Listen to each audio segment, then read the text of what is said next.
This Taylor Swift spooky Halloween drawing, it's a gift. It's free for you, and you will see how I use it for my cover page for the month of October in my bullet journal.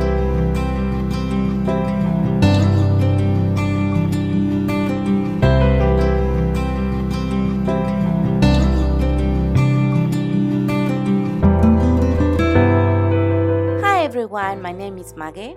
Bring your agenda, your sketchbook, bullet journal, all your stationery supplies, and draw with me. The first thing that you are going to watch is how I drew this Halloween drawing in Procreate. Then how I use it for my October cover page in a very simple way with dots and stars. You will watch a quick flip through of my October plan with me in my bullet journal. And to finish the video, I will leave the drawing and with a screenshot it's yours. If you print the drawing, let me know in the comments below. Now, I invite you to enjoy the music. Let's begin!